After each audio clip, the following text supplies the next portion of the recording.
And now a word from our Awakened Radio sponsors. AwakenedRadio.net is brought to you by AwakenedRadio.net host and those who support our station by shopping at our Awakened store and by making loving contributions and donations to our station each month. We are also supported by TheBarefootGuru.com.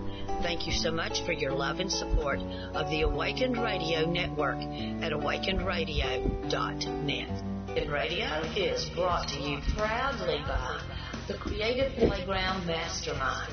You can take part in a mastermind group by visiting www.thebarefootguru.com. The Creative Mastermind Group helps you to create a playground where you get to experience your life the way you really want it to be. Thank you so much, and visit www.thebarefootguru.com today. Hello and welcome to Evolutionary Women Radio Show with Pernilla Lillarose, where authentic feminine power is making a difference in the world.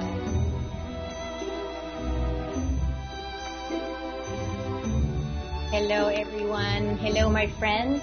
Good morning, good afternoon, good evening to everybody around the world. This is Pernilla Lillarose, your host on Evolutionary Women Radio Show. Our show is every Tuesday at 11 a.m. Pacific Standard Time. And as you probably know by now, it's very much about supporting women in coming into their authenticity, into their real, true power, into their love, their gifts, and really trusting themselves to the point where you kind of just let go into your own beingness when you get so familiar with who and what you are and with how that expresses itself naturally just by your permission to be yourself, by my permission to be myself. That's when something gets unleashed into the world. And I would say it's waiting for you. The world is waiting for all of us to just step up, take that one next step up so we can live in our authenticity and in our realness and make a real difference in the world instead of hiding behind old beliefs, old paradigms that are completely outworn and outdated and that really don't create what it is that we are longing for. So welcome here on this Tuesday morning in not so sunny California because it's raining today, which is really nice too. I would love for you to call in or go to the chat room because it's so wonderful to have somebody to communicate with and share with. Any questions, you're all welcome with whatever is here in your heart. If you want to go to the chat room, please go to awakenedradio.net/live chat room. So that is live chat room on awakenedradio.net. And of course, you can also call in. That number is 334-649-7204. And I would love to hear from you. There is another way that you can actually listen to this show. And you can do it on your iPhones or your Android. I guess it's both. You have to go to www.tunein.com. And here you can download a free app to your phone. And then you need to search for Awakened Radio. And then you can listen if you're driving, if you are somewhere away from home, from your computer, you can still listen in. So that you go to tunein.com. So you're welcome, whatever avenue or door you want to come in, you're very welcome. So today, my friends, I want to talk about be kind to your mind. And when that came up in my mind a few days ago, I wrote something in my blog about it. I just love the feel of that. Be kind to your mind. And as I'm speaking that, I'm kind of hoping that I can send that out as a new energy that we can start embracing. To be kind to your mind. To be kind to my mind. To be kind to our mind. There is something so beautiful about learning how to do that. Instead of making it our enemy and trying to get rid of it, which we all either have done or are still doing, it's really, really pointless. It will never, ever get rid of anything you want to get rid of. It will just make it stronger and keep it more in place. You see, the thing with the mind, or anything that we want to get rid of, the more we resist it, the more energy we feed into it. And that's why by resisting anything, any feelings, any thoughts, any sensations, the resistance itself is an energy that we put out there, and that is part of the creation process of what we do not want. That's why I want to keep emphasizing the importance of loving the things you want to get rid of. It's like you love them back into inclusion, into oneness, and then they can relax. And then you will actually get rid of the discomfort or the pain that you are not comfortable with. And that is totally natural and normal. So it's not wrong or bad that you want to get rid of it. It's just we need to learn the correct means and a correct avenue how to do that. And I would say be kind to your mind is a very, very good opening door to move through into more love and oneness and less discomfort. The word mind, what does that really mean? Do you ever consider that? What is the mind? Is it really a something? Is it something tangible? Can we take a mind out of whatever, our life, and hold it in our hands and look at it and say, aha, this is it. This is the mind that's been pestering me my whole life. I have to laugh because, you know, when you look at it from that point of view, it's really funny. It's very amusing, and it's actually very cute. It doesn't make sense. But again, as long as anything is unconscious, there's nothing we can do about it. It runs the show. So let's just do a little fun experiment right now. If you're driving, of course, keep your hands on the steering wheel. But if you can, just imagine, just put your hands out in front of you and hold them together, cup them, and then put your mind there. Just see, if you imagine that you put your mind in your hands, what do you see? And feel free to chat in or call in later and share, because it can be a fun little experiment that we're going to do today. What do you see when you imagine that you put your mind in your hands and hold it and look at it? What do you see? You know, when I look down at my hands when I do that little exercise, I don't really see anything. There's nothing there. It's just kind of, I can see the words M-I-N-D, but what is that? Those are just 4 letters.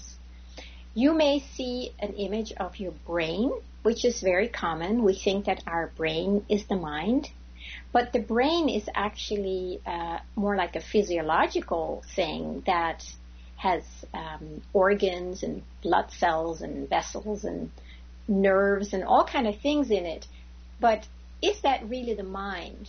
or are we associating our mind with our brain?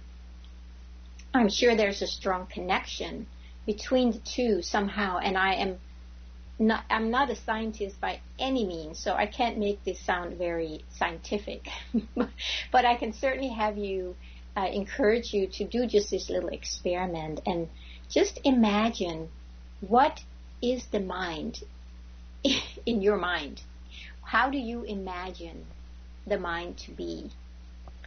And how real is it really? How tangible is it?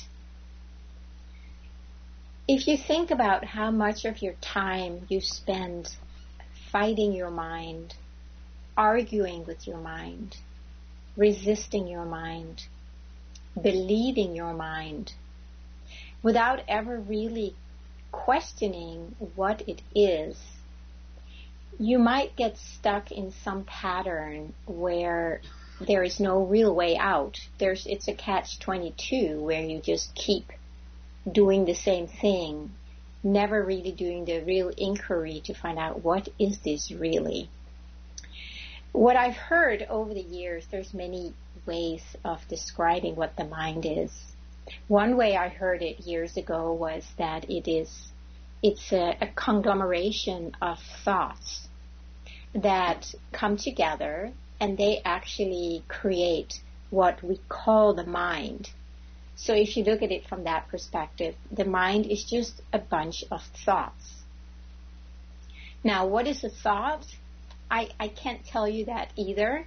I can just tell you that it's some kind of a suggestion coming from either the inside or the outside, and that we can accept or reject. A thought is, again, it's just some words put together that makes sense in a certain way, or maybe it doesn't make sense. When you really look at it, it doesn't make sense what the mind is telling us. But again, until it's been made conscious, it seems to make sense, and we believe it. So when we see it from the point of view that it's just a bunch of thoughts that come together, and that is what we call the mind, then we can just look at these specific words or thoughts that come to us. And if they come in a certain sequence, they may have meaning to us. But what if you change the sequence of the sentence so that it didn't make meaning? Then you would probably not give it a whole lot of attention. You would just think it's just garble, and just ignore it. But usually there is some kind of a meaning that we give to it, and with that, there is often an emotional charge that seems to be the glue that keeps the thoughts in the mind together as if they're true. So when you separate it like that, it's like, it doesn't seem so powerful or so believable or even so scary when I look at it that way. So I want to just invite you to maybe look at certain beliefs and thought forms that you keep engaging in, and just separate them a little bit. Maybe write them down and then put them in a different order, and again in a different order, and maybe even you can take some of the words and put those in different order. So actually at a certain point it doesn't make sense at all what's coming from your mind, because the meaning that you put to it, or that I put to it, has gone out of it, and with that the emotional charge. And then it's much easier to just laugh at it or basically lose interest, because it's not very interesting when the emotional charge is out of it. That's usually what keeps us engaged. So that's one way of looking at it. Another one is that what I learned from a teacher many years ago. His name is Joe Goldsmith. He said it's an instrument of awareness, or it's an avenue of awareness. So if you see the mind as an avenue or instrument of awareness, it gives you the gift or the tool to become aware of things in your life. You can just say, that is that. Now I see that's here and that's going on there. And you can do that with anything. It's just an avenue of awareness. It is not an authority. Your mind is not an authority. It never has been and it never can be. But we believe it to be an authority. And that's why when it comes up with a thought or a belief that it feeds to us, or feed is maybe even too strong, it just suggests that. Then, because we have given our authority to our mind, we buy into it, and then we act accordingly.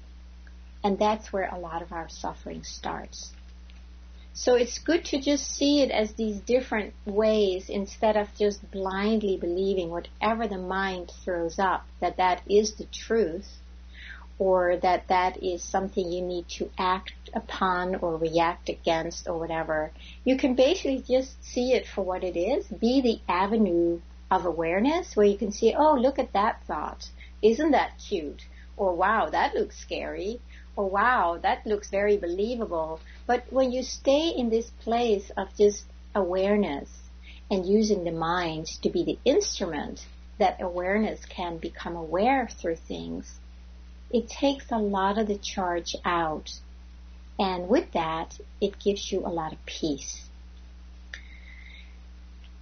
There's a few more things we can look at it from different angles, that the mind is a way, in my experience, the mind is basically made up of fear, many fearful thoughts that turn into beliefs and stories.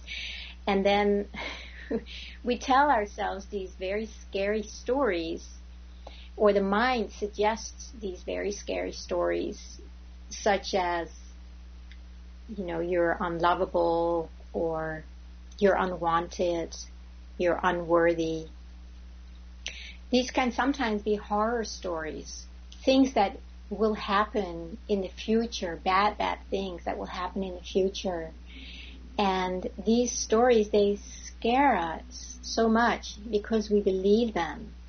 And then again, we do anything we can to get away from this belief or to remedy it in some way, so this is not going to happen in the present or in the future. So what we do is we move away from these feelings or these thoughts. It's really a combination of both. We move away from ourselves because we don't know how to be with them or how to handle them. So we move away and we move further into our mind because we believe these stories, and then the story becomes sometimes a whole drama that can be the expression of our life. What I would suggest is, instead of believing it, question it. Start with pulling it apart, writing it down, write it in a different sequence, and see if it still has any charge. It might, yet in itself, might change it. But where I really want to talk about it is that, the way I see it is that when we do not listen to our own heart and the wisdom and the intuition and the knowing that is inside of us, then we tend to leave that part of us that really knows, and that's when we move into duality. That's when we move into a sense of separation. You see, it's only a sense of separation. It's not true, it's not real, but it feels real, right? To the senses, it feels very real. But it's only a sense of separation. In reality, there is no separation. So the more we can start trusting our own being, the easier it's going to be to stay present with ourselves and not move away from that knowing in our heart, in our gut feeling, in our beingness, and move into our mind that tells us, for instance, oh, you can't trust that. But if you made that whole sentence into something else, it might not give you that inclination to leave your heart. You could just try that as an experience and see what would it be like to stay with your heart wisdom and trust that and just see what happens. Now, the mind is of course going to come in and tell you all the reasons why you cannot trust it. It will throw up a lot of images and memories from the past when you tried to trust it or did trust it or wanted to trust it and it was not being accepted by others. And that's why you left it yourself and you stopped trusting it yourself, went into your mind, into duality, into fear, and then, took up residency in your mind and live in separation and duality. So the sense of separation is only because, I would say, you leave your own senses. We could call it maybe you leave your sixth sense, which is the intuition, where you kind of just know things. It's just there.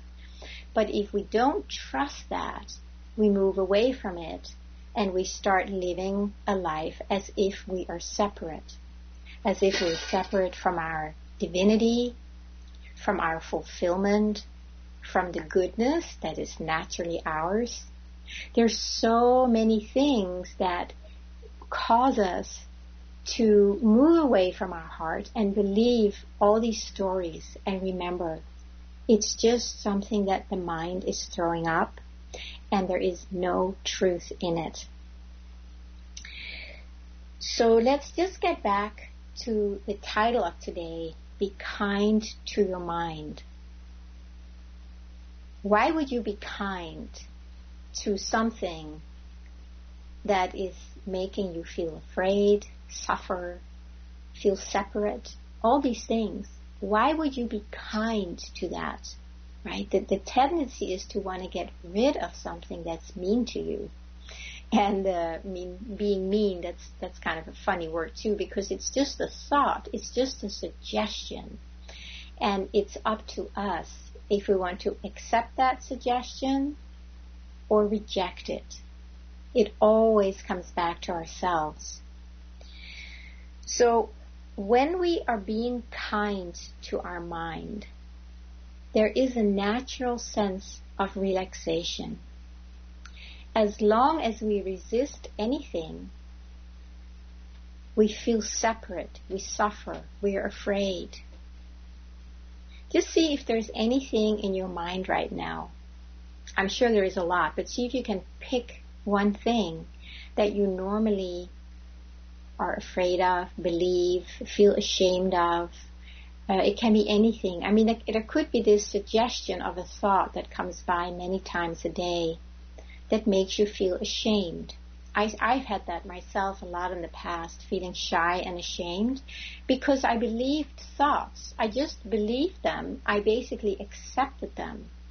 But when I started questioning them, I realized that there was absolutely no truth in them whatsoever. And that's when the charge started going out. And then I started trusting more what was my truth instead of these suggestions. So when a part of us is very afraid, let's say you've been shamed a lot when you were little, or you've been living in an environment that was very scary and unsafe. So then it's of course very natural that you can't just follow your heart and trust your beingness and totally be yourself. That makes sense. That's almost impossible. And that's why it's a natural response to go to your mind and try to figure out, well, how am I going to deal with this? And try to understand, why is this happening to me? There must be something that I'm doing, otherwise they would not treat me like that. And that's when these old beliefs and core beliefs start, that we believe in for most of our lives until we don't, of course. And we kind of have to find a way to stop that by seeing it, by really looking it into its eyes and see, is this really true? Is this really, really true that, for instance, I'm not lovable? Just because my father, let's say, because I have had a very critical father and a rageaholic. And so for me, there was a fear and a feeling wrong that I took in as a little girl. And I had to question all these beliefs, because when I really went to my heart, I know I'm not bad. I know that I didn't do anything wrong. But looking at it from that point of view, I can see that it was simply my father who was very afraid because the way he grew up. And then little by little, I could separate myself from seeing that his projections had really nothing to do with me. And that way I could separate myself from my own projections. So in that way, I could start becoming very kind to that part of my mind that was afraid. I could have some very good conversations with the mind. It was almost like I was an elder that had different experiences in my life. And now I could start sharing that with those parts that were still living in the darkness, in the unconscious parts of my mind. So I could start having kind and loving conversations with them and really help them to understand what is really true. So I hope that makes sense. And if you have anything you want to share, feel free to call in. I always like to talk to anybody who wants to communicate and connect. Just to remind you of the number again, it is 334-649-7204.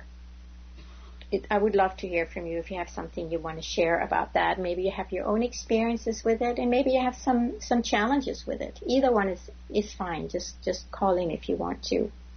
But if you see your mind as maybe an unruly child that was never loved and is confused and that needs some kind of support, some kind of love, specifically some kind of an understanding, then it can start relaxing. And once it relaxed, it won't come and bug you all the time, telling you, you need to be afraid and whatever happened in the past is going to happen again. So it's coming with these horror story suggestions. And it's learning to stop, take a breath, and then actually listen to what this part is saying. What is it so afraid of? What is it believing? And how can you be kind to your mind? By sitting down with it as if it's a little child that just needs some kind of an understanding, or maybe some discipline in a loving way, to let it know, no, you don't need to. There's other ways that you can get attention or get love.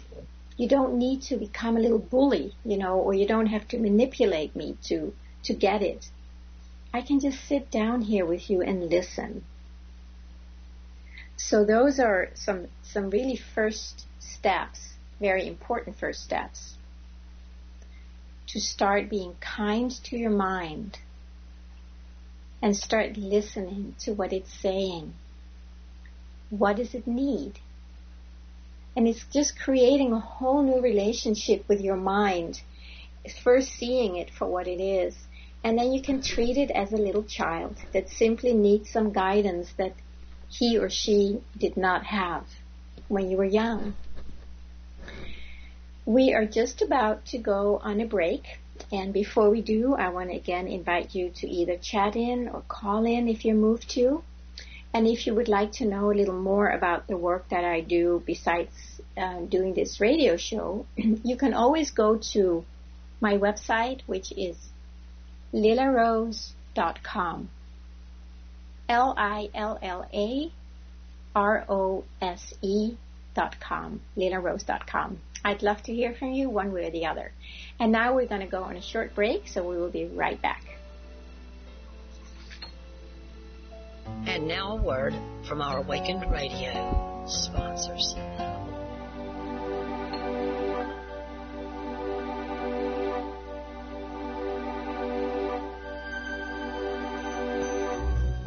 Hi, Ingrid Geronimo here. Just in case you haven't heard, I've come out of the spiritual closet so that I can do the work I came here to do. You see, life wasn't meant to be a struggle, and I want to help you tap into your spiritual gifts so that you can experience that too. Are you seeking spiritual guidance? Want clarity about your current financial, personal, or business state of being? Then schedule an intuitive reading with me.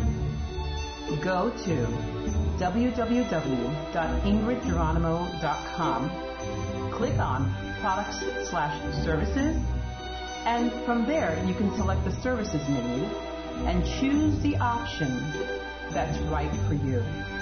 Be sure to let me know you found me through awakenedradio.net. I look forward to doing a reading with you. Radio is brought to you proudly by the Creative Playground Mastermind. You can take part in a mastermind group by visiting www.thebarefootguru.com. The Creative Mastermind Group helps you to create a playground where you get to experience your life the way you really want it to be. Thank you so much, and visit www.thebarefootguru.com today. Hello and welcome to Evolutionary Women Radio Show with Pernilla Lillarose, where authentic feminine power is making a difference in the world. Hello everyone and welcome back. This is your host Pernilla Lillarose, and the subject today is be kind to your mind. And I know this is the week of Thanksgiving, so a lot of you might be busy, and I appreciate you being on this show today and sharing. So you can actually bring this kindness to yourself in these days of Thanksgiving. Maybe we can give thanks to our mind for where it has brought us today. Many times when we go through challenging times when we were a child, we learn these very powerful survival strategies. They can be physical strategies, emotional, mental. There's many, many ways that the mind actually figured out how to survive in an environment that was not very ideal for many parts of us, like the emotional and mental and physical. Sometimes it could be very threatening, maybe even life-threatening, or at least emotionally threatening. So we have to acknowledge that the mind is not the bad guy at all. The mind is actually on your side. And when you're just a little child and you don't have all the tools that you have today, you need to be pretty smart to figure out how to survive. For instance, a lot of it's been emotional survival, I think, for most of us. There has certainly been people who also had some physical survival issues. But let's just stay with the emotional survival, where the mind has figured out a way, first of all, to make sense out of it at that time in your life, so you could make it through.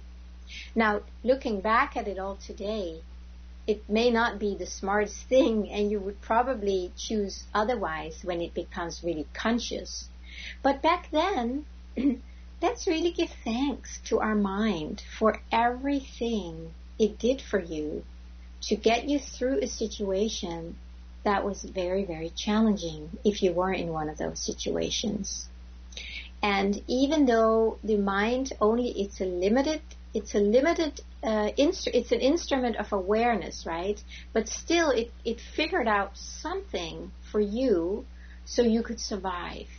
And holding on to that belief, no matter how limited it was, it kind of got you through, right? Let's say you felt like you were unloved or unwanted.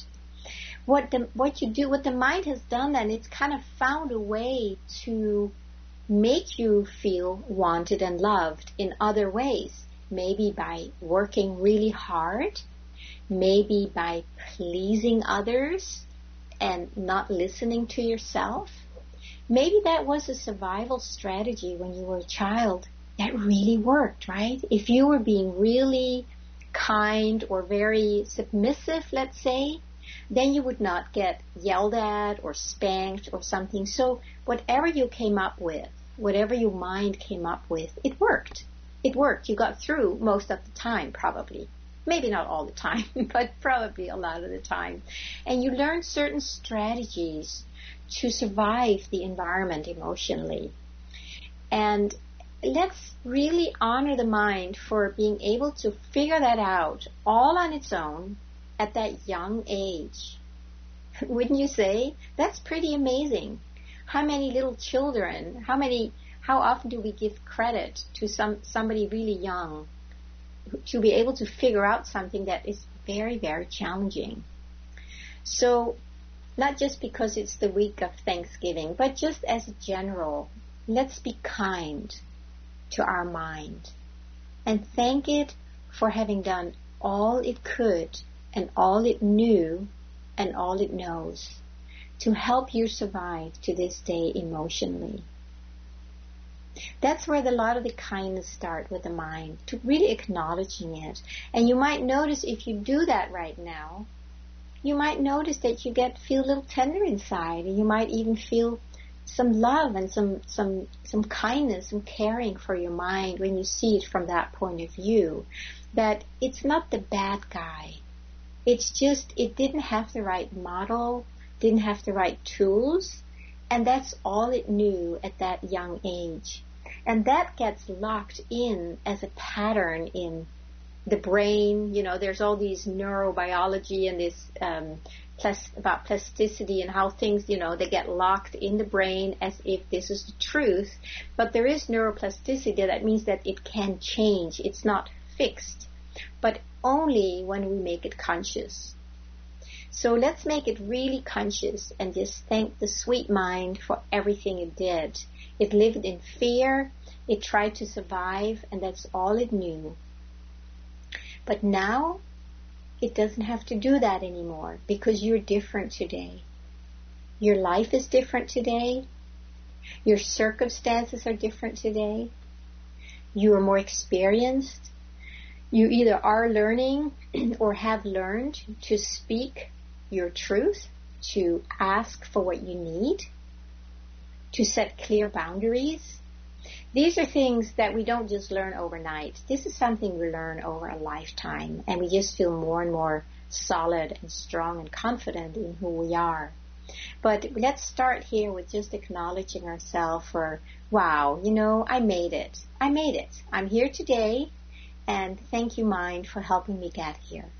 But now let's start learning some new strategies. Let's learn a new way of dealing with these thoughts and try, instead of fighting them today, because today they don't apply anymore, do they? They don't apply. You are different. You're an adult. You can speak what you need. And when we're young, we are at the mercy of our parents. They are in charge. They are the one who control our lives. But today, you control your life. You get to choose what you want, even though it may be a whole new experience for you. It still is the truth that this is actually what you can do today. I have this little memory of some work I did many years ago, some deep shamanic work, where I had a vision. And in this vision, I was kind of moving through an airport on one of these moving belts, when you go from one terminal to the other, so it goes faster. And I was on one of these belts just kind of being moved along. And this is a vision, right? This was not a real experience. And I saw, when I looked around up in the air, I saw all these bubbles. They were like these bubbles that had thoughts in them. So there were many, many bubbles. And each bubble had a different thought inside of it. And what I noticed was that I was kind of keeping my eye out on one or two specific bubbles with a specific thought. And I would focus on that thought, and I would connect with that thought. It was almost like I would fly up to that thought and start arguing with it and get into, this whole drama with these thoughts. And what I saw in that vision, of course, I saw that, wow, these thoughts, they're just bubbles that are floating around in space. And I am the one who's picking one specific one, or several. We have our favorite ones. and I just started this whole drama with a thought. And seeing that was like, wow, that was very interesting, just to get such clarity around what a thought is. Because usually with these thoughts, there's no real gap in between who we are and the thought. We think we are the thought. And in that, we are fully identified with it, and therefore we are arguing with it or trying to get rid of it because we think that this is who we are. Luckily, it's not. It's just a thought. And I don't want to encourage any kind of spiritual bypassing, which sometimes can happen when you just see it from the point of thought, because many of these thoughts have these emotional charges inside of our bodies. And because of that emotional charge, you cannot just let a bubble go until you have fully embraced and healed the emotional charge that's inside of you. And that's usually the fear and the sadness and the terror that we have identified with when we were younger. So those parts need to be embraced with love and kindness, and the thoughts on their own can just be seen for what they are. So we can basically let go of the thought, excuse me, and then just come back to the feelings and start loving those back into wholeness and oneness also. So just imagine whatever thought, you can just take a moment and think about which thought is your favorite one. There might be a few of them, but we usually have a flavor of thoughts that we love to engage in. Even though we hate it, we kind of love it because we keep doing it.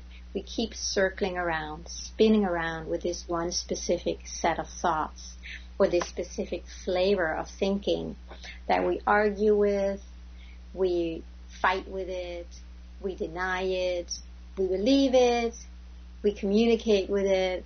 You see, we give all this energy to it, and it's because there is an emotional charge underneath that needs to be freed up. So it's not just a matter of doing a bypass and ignoring them.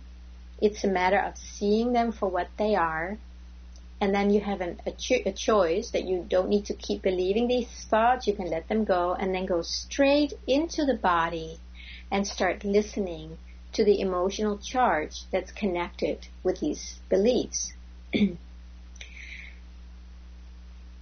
I just love that vision I had with these bubbles, because that's really how it is.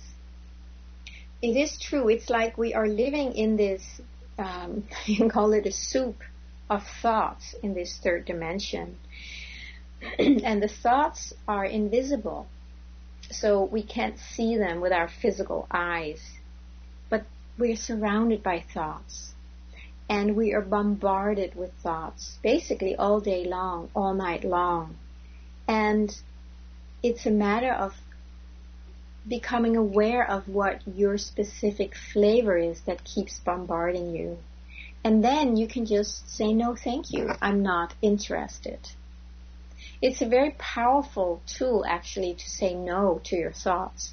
When I teach meditation here in town, I usually use this metaphor where imagine your thought is like a car. I usually use the metaphor of a red car, because a red car, a little red sports car, that's something you really notice, right? It doesn't just go by you. You didn't notice it. If it's a gray beat-up Honda, you might not notice it. But if you see a red sports car, you can see it, right?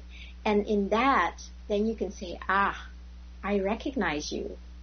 And in that moment, you have a choice where you can say yes or no. So the way I usually talk about it is that when you see this thought, or when a thought comes by, you can imagine it's a red sports car that wants to take you for a ride. And where it takes you to is usually very, very far away to somewhere where you don't really want to be. So in this process, you can just learn to see it. A thought comes by, and it wants to take you on a ride far away, somewhere into your mind. And you can just say, no. No, thank you.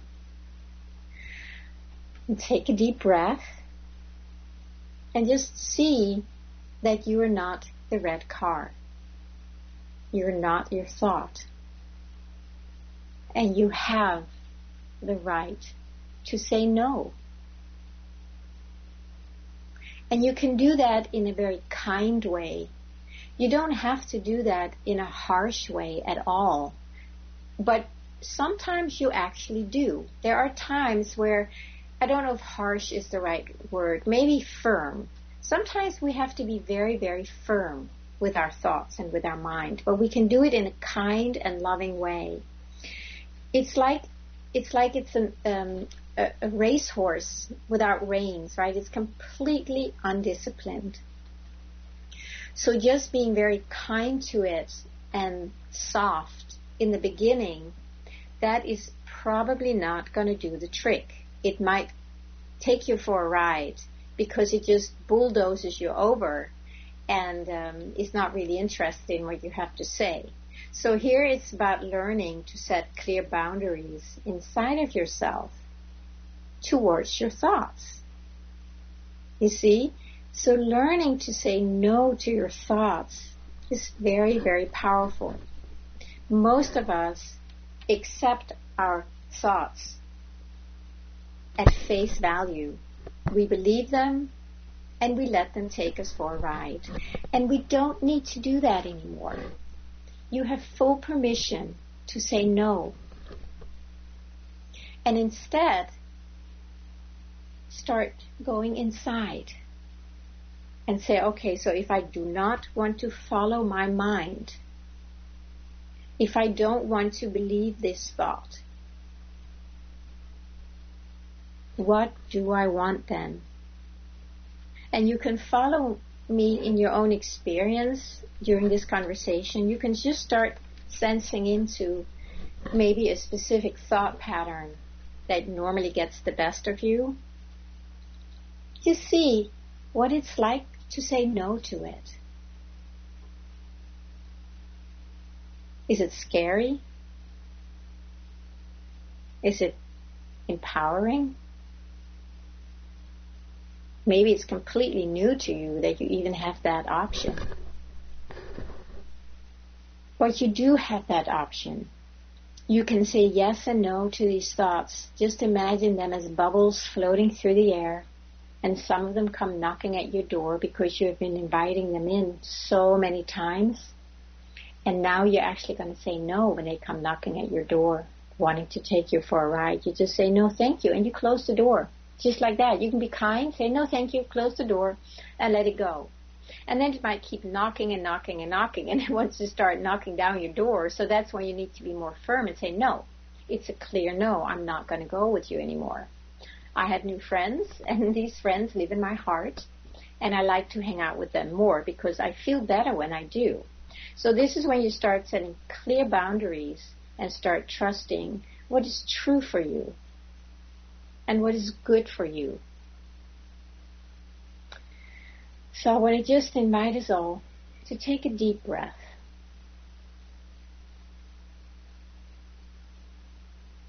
And just feel inside what happens when you are listening to this conversation and relating it to yourself. Do you feel something can relax? Or does it bring up fear that maybe these thoughts are so powerful that, they will overpower me at any time? So it's just learning to become aware of how these thoughts, or how these thoughts have been controlling you, or rather how you have bought into them. Because if you think that, oh, these thoughts are going to overpower me, remember, that's just a thought. Right? It's just a thought. It might have an emotional connection, but it's still just a thought. So, let's remember, be kind to your mind, and yet be firm. Be clear. And do whatever is needed for you to find peace in yourself. Some of these thoughts or beliefs, they have been there for a very, very long time. And they might have become what we call core beliefs. And these core beliefs, they're almost like they color everything we do. And it's done very unconsciously. I can give an example from my own life, where years ago I realized one day that I had this belief that was it felt so real to me. And it was that I did not have the right to my own experience. And it may sound silly, if you don't have that experience, it may sound silly, but that's what core beliefs are. They seem silly maybe to other people. But when you have a core belief like that, it feels like everything I would do, it felt like it was not okay, because I didn't really have the right to my own experience. When I grew up, I was used to being made wrong and had to do what I was told to do. So I never really developed a way to feel my own okayness with being me and with my experience. So one day, when I really saw that deeply, I could see it, but I still believed it. Even though the gap had been created and I could see that was a belief, but it felt so real. It was still so connected to these emotions and the whole way I grew up, that I had to spend quite a bit of time to re-educate this part. Very, very lovingly, very, very kindly. You see, if I had just beaten up on this part and said, you're so stupid, you don't have the right to your own experience, or how could you believe that? This part is just going to shrink and contract even more. And all my energy is going into it and keeps it alive that way. So instead of that, I know better than that, luckily. So I would just sit down, and first I would just, every morning, I would just write down. I would say, Pernilla, you have the right to your own experience. And then I would read it, and I would really read it with my whole body and just feel into, how did that land in me? Was that really my truth? And in the beginning, I couldn't feel it. They were just words on a piece of paper. But I kept at it. I would write it down again. I would read it. Or I would just read it over and over. And I would even say it out loud to myself. Pernilla, you have the right to your own experience. And I can tell you, little by little, these words started sinking into my body. And I could suddenly start feeling the truth of it. And every time I dropped in one little bit deeper into this deep knowing that I do have the right to my own experience, something just started relaxing. And it felt so good.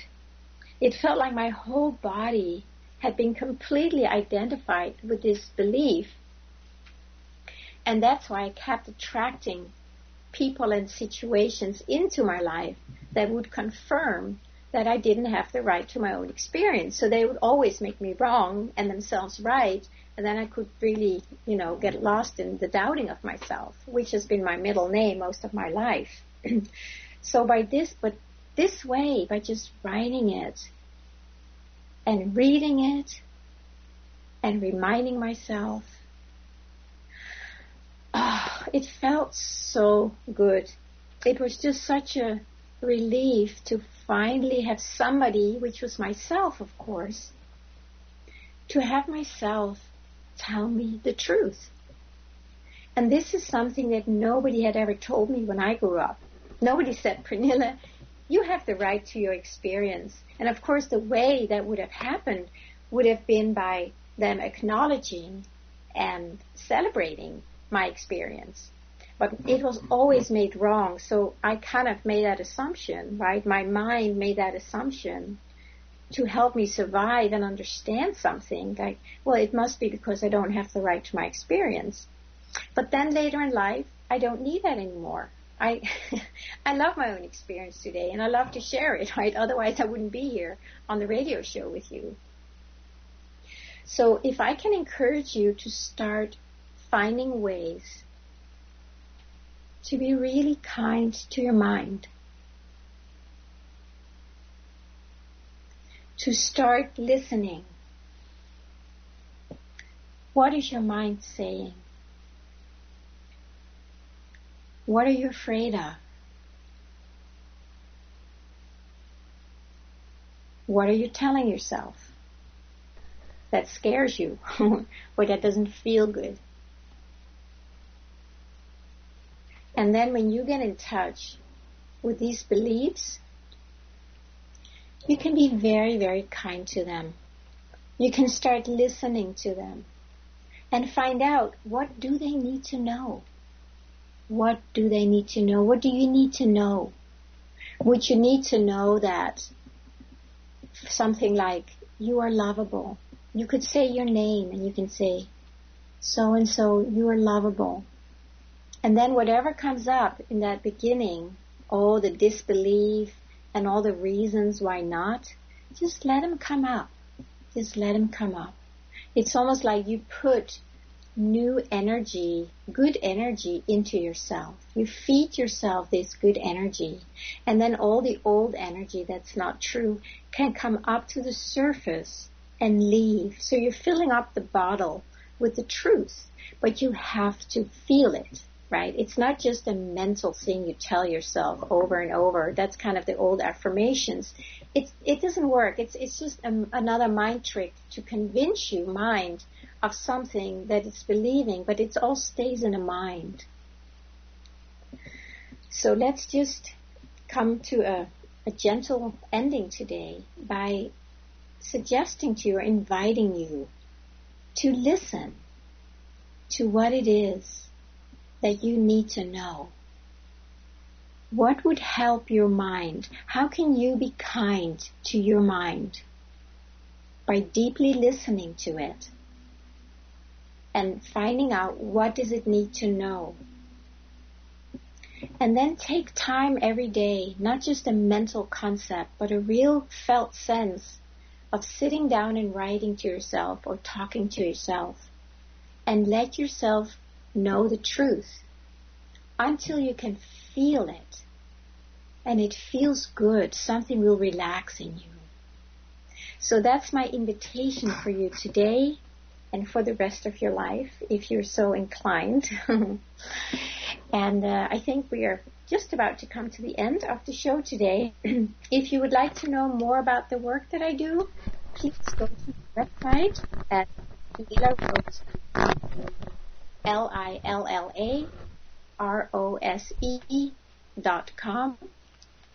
And you can also go to evolutionarywomenradio.com, and you can find out more about the upcoming shows. And with that, I wish you all a wonderful, peaceful, kind Thanksgiving, and I look forward to being with you again next week. Thank you, my friends.